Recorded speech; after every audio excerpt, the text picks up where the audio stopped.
Hello everyone, welcome to the online session of Azad high school.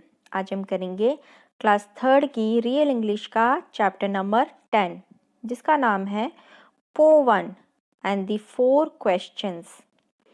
पोवन एक लड़के का नाम है और वो और उसके 4 सवाल, इसके बारे में हम आज की स्टोरी पढ़ेंगे।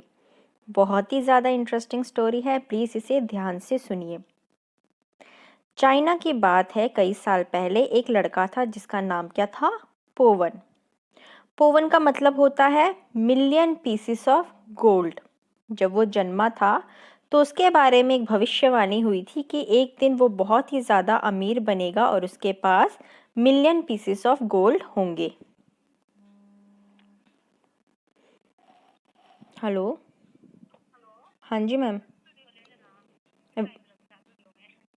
अच्छा, वीडियो लेन, ठीक है आई। बताओ, कोई वीडियो नहीं बनाने देता मुझको। अब बताते हैं कि जो पोवन था वो क्या था, बहुत ही ज़्यादा दयालु था। उसने अपनी सारी जितनी भी मनी थी वो गरीबों में बांट दी थी। अब उसके पास ना खुद के लिए अच्छे कपड़े थे ना खाना बचा था। एक दिन वो अपने आप से खुद से पूछने लगा कि मैं इतना गरीब क्यों है, कि मैं इतना गरीब क्यों हूँ, जबकि मेरा नाम का मतलब तो होता है मिलियन पीसेस ऑफ गोल्ड। तो उसने सोचा कि मैं जाऊंगा अपने इस सवाल का आंसर ढूंढने। किसके पास? जो बुद्धवान या बुद्धिमता की देवी है, क्वान यिन। अब पोवन जो है वो ट्रैवल करना स्टार्ट कर देता है। बड़े दिन तक वो बेचारा चलता रहता है। कहाँ तक? जब तक उसको एक बहुत ही विशाल तेज़ बहने वाली नदी के पास वो पहुँचता है। वहाँ पे जब वो नदी के किनारे खड़ा होता है और सोचता है कि मैं इस नदी को कैसे पार करूँगा, तभी एक पहाड़ के ऊपर से उसे आवाज़ सुनाई देती है। क्या आती है आवाज़? वो बोलता है, पोवन, क्या तुम क्वान यिन को ढूंढने जा रहे हो? तो पोवन बोलता है हाँ। और जैसे ही वो देखता है उसके सामने एक बड़ा सा सांप आ जाता है। तो उसको सांप क्या बोलता है कि तुम मेरी तरफ से एक क्वेश्चन क्वान यिन को पूछोगे। अब पोवन को पता था कि वो उस बुद्धिमता की देवी से केवल 3 ही प्रश्न पूछ सकता है। एक तो उसने पूछना था, तो वो इसलिए मान जाता है उस सांप की रिक्वेस्ट को। अब सांप क्या बोलता है कि तुम क्वान यिन से पूछना कि मैं 1001 साल का हूँ। ठीक है, कितने साल का? 1001 साल का हूँ और अभी तक मैं ड्रैगन का रूप नहीं ले पाया। तो ऐसा क्यों? अब इन रिटर्न पोवन उसकी बात मान लेता है। तो उसकी इस दयालुपन को देखते हुए स्नेक उसको अपने ऊपर बिठा लेता है और उसको नदी पार करा देता है। अब पोवन फिर से अपनी यात्रा शुरू करता है और वो वहाँ पे एक सराय में जाके पहुँचता है। जो सराय का मालिक होता है वो उसे राइस देता है, अच्छी अच्छी चीज़ें देता है खाने के लिए। जब वो खा रहा होता है तब पोवन उसको बताता है कि मैं बुद्धिमता की देवी से मिलने को जा रहा हूँ। तो फिर जो सराय का मालिक होता है वो उससे रिक्वेस्ट करता है कि तुम मेरी तरफ से भी एक क्वेश्चन उनको पूछना कि मेरी जो खूबसूरत बेटी है वो बात क्यों नहीं कर पा रही है। ठीक है, तो बोलता है प्लीज़ उनसे ये चीज़ पूछना। तो अब पोवन को उसके लिए बहुत बुरा लगता है, तो वो मान जाता है, ठीक है। अब पोवन को तो पता था कि जो बुद्धिमता की देवी है वो उनसे सिर्फ 3 क्वेश्चन पूछ सकता है। एक तो उसका खुद का था और 2 अब उसे मिल गए हैं। अब पोवन वहाँ पे रात गुजारता है और अगली सुबह को फिर से अपनी यात्रा शुरू कर देता है। यात्रा के बीच में उसे एक अमीर आदमी मिलता है और वो बहुत ही दुखी होता है। तो वो पोवन से क्या कहता है कि मेरे गार्डन में इतने अच्छे अच्छे से पेड़ पौधे हैं, मैं उनकी देखभाल पिछले 20 साल से कर रहा हूँ, फिर भी उसके ऊपर कोई फूल या फल अभी तक नहीं उगा। ऐसा क्यों? क्या तुम ये क्वेश्चन बुद्धिमता की देवी से पूछोगे? तो बिना रुके बिना कुछ हिचकिचाए पोवन उसको प्रॉमिस कर देता है, हाँ मैं पूछूंगा। अब उसके पास बुद्धिमता की देवी से पूछने के लिए 4 क्वेश्चंस हो गए थे, लेकिन वो कितने पूछ सकता था? सिर्फ 3। अब वो क्या करे? लेकिन पौवान को पता था कि उसे क्या करना है, क्योंकि उसने तीनों से, किस किस से? बड़े सांप से, उस सराय के मालिक से और उस अमीर आदमी, तीनों से प्रॉमिस कर दिया था। तो इसलिए उसे वो अपने प्रॉमिस रखने थे, इसलिए वो उनके ही क्वेश्चन पूछेगा, ये उसने तय कर लिया था। अब जल्द ही पौवान कहाँ पहुँच जाता है? बुद्धिमता की देवी क्वान यिन के टेम्पल में। अब वो उसको अंदर बुलाती है और बोलती है कि पूछो अपने 3 क्वेश्चन जो तुम्हें पूछने थे।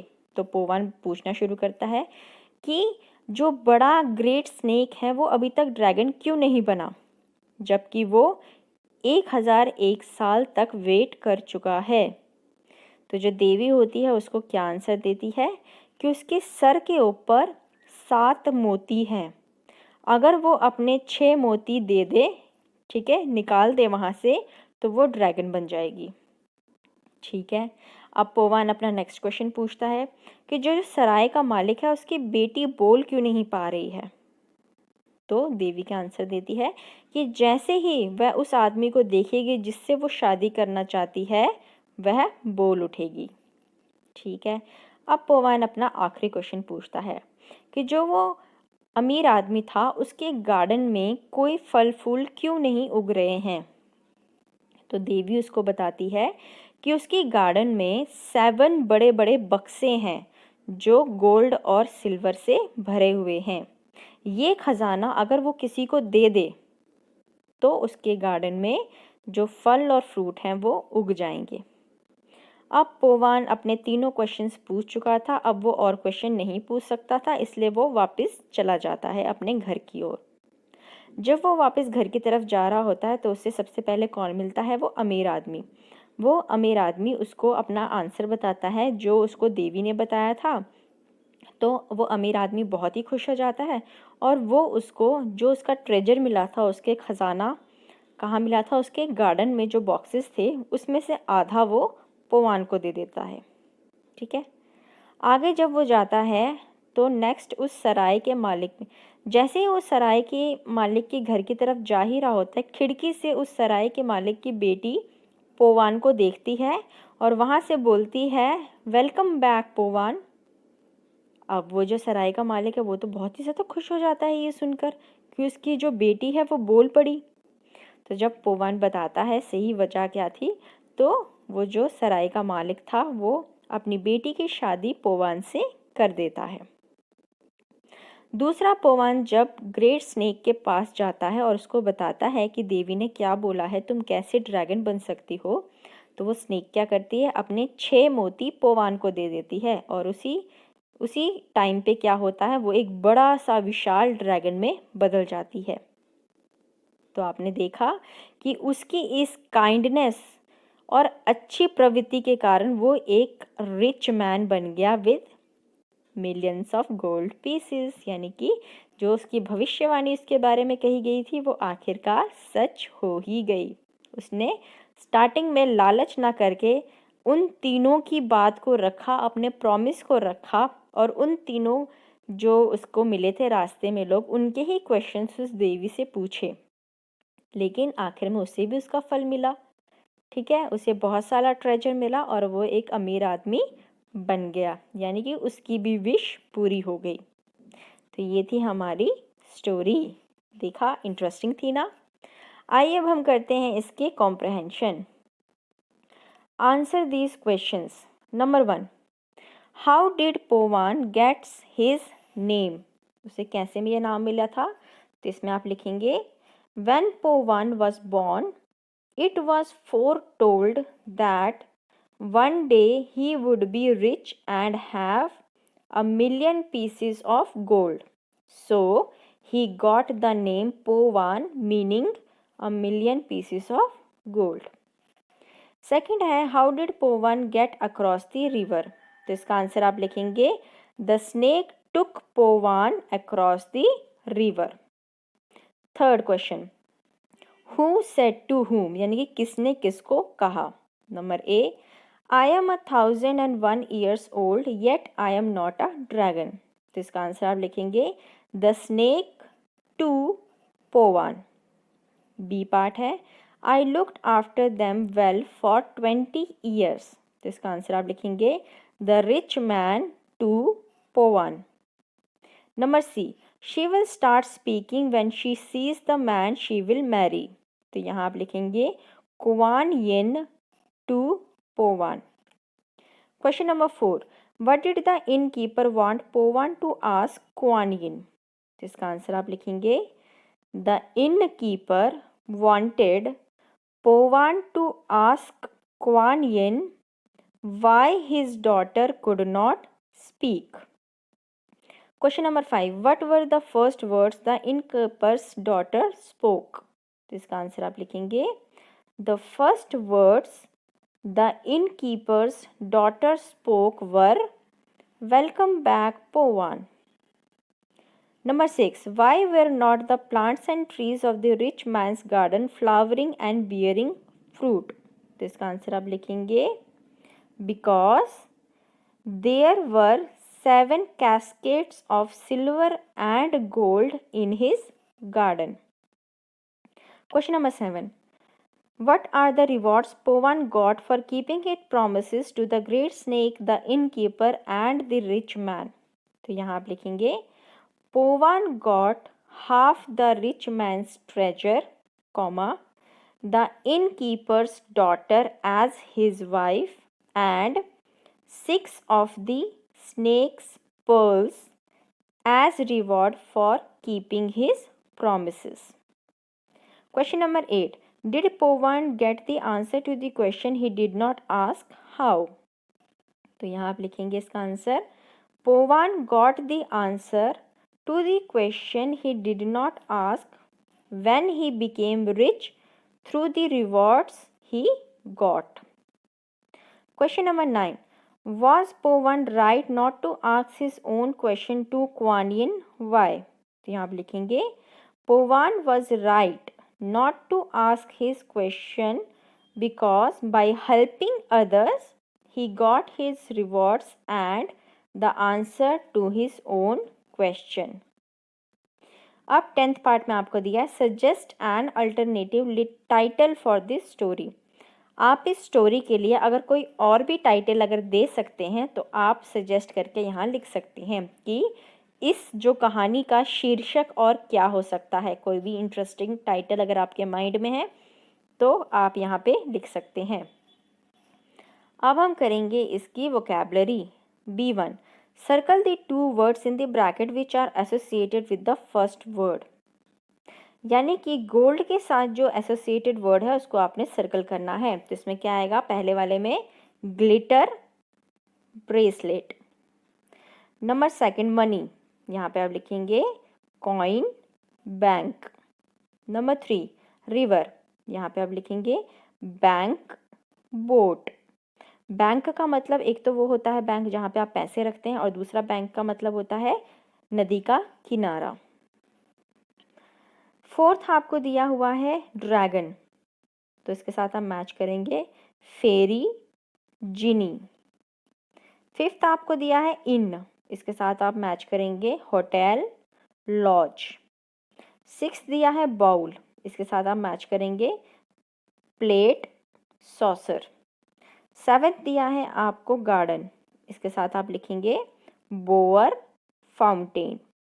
8th दिया है पर्ल. इसके साथ आप लिखेंगे डायमंड रूबी. 9th में है प्लांट. इसके साथ आप लिखेंगे रूट्स फ्लावर्स. और 10th में है विंडो. इसके साथ आप लिखेंगे सिल और pen.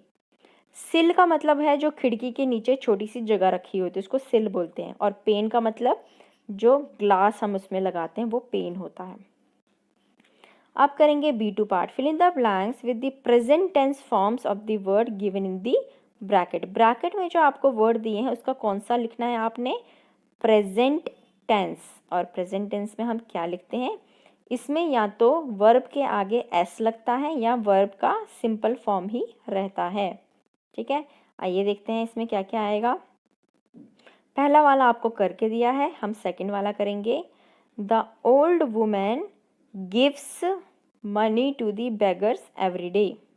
Number 3, take a sheet of paper, the teacher ordered. Number 4, we eat rice 3 days a week। Number 5, after playing we feel tired। Number 6, spend some time with your sister, father told Sanjay। Number 7, begin your answer on a fresh sheet of paper। Number 8, now I see 2 cars in front of Roshni's house। और number 9 में क्या आएगा? Tell your friend to bring the drawing book to class on Wednesday। Okay, अब हम करेंगे grammar section. Grammar section में यहाँ पे आपको क्या दिए हुए हैं? Prepositions of place. पहले हमने प्रीपोजिशन ऑफ टाइम पढ़ा था, अब ये क्या है? प्लेस। प्लेस होता है कि जिस चीज़ के बारे में हम बात कर रहे हैं वो कहाँ है। इसमें हम क्या क्या यूज़ करते हैं? ऑन यानी कि ऊपर, इन होता है किसी चीज़ में, और अंडर होता है किसी चीज़ के नीचे। ओके, तो आइए देखते हैं क्या आएगा यहाँ पे। यहाँ पे आपको देखो दिखाया भी हुआ है कि ये जो सुपरमैन है ये इन द बॉक्स है, फिर ऑन द कार है, अंडर द एलिफेंट है, और यहाँ पे अबव द बिल्डिंग्स है। यहाँ पे आपको दिया हुआ है, राइट। तो यहाँ पे क्या दिया हुआ है नीचे? Behind the rock, in front of the wall, beside the elephant यानी कि एलिफेंट के बाजू में, या तो नेक्स्ट टू लिखते हैं या तो बिसाइड लिखते हैं। दो चीज़ों के बीच में को बोलते हैं बिटवीन, और अपोजिट में यानी कि एक दूसरे के अलग अलग डायरेक्शन में देखने को अपोजिट बोलते हैं। ये यहाँ पे दिखाया हुआ है। Number 1, the thief hid dash the door. Door के पीछे लिखा होगा तो यहाँ लिखेंगे the thief hid behind the door. तो यहाँ बिहाइंड आएगा, तो फर्स्ट वाले में आपने इस लाइन में जो नीचे की तरफ है वहाँ बिहाइंड लिखना है। उसी तरीके से मैं आपको यहाँ बताती जाऊँगी, आप उस क्रॉसवर्ड में भी भरेंगे और इस फिलअप में भी भरेंगे। Number 2, the toy shop is opposite the restaurant. Number 3, Sanju sat between Mohan and Zainab. Number 4, don't stand in front of the gate, the guard said. 5th में आएगा, in this family photograph Vineet is standing next to his sister. Number 6, it feels like rain under the shower. Number 7, there is a little hut on the hill. Number 8, put more sugar in the milk. And next आएगा आपका, up above the world so high like a diamond in the sky. ठीक है, तो ये आपके बन गए ये पजल्ड वर्ड। तो यहाँ पे जो है आपका ये ख़त्म होता है। नीचे आपको लिसनिंग एंड स्पीकिंग दी है बच्चों, ये तो सुन के करनी है, तो ये पार्ट आप रहने देंगे। तो यहाँ पे आपका ये चैप्टर ख़त्म होता है। आई होप आपको समझ में आया होगा। अगर आपको मेरी वीडियो अच्छी लगे तो इसे लाइक ज़रूर करें। Thank you very much and have a nice day.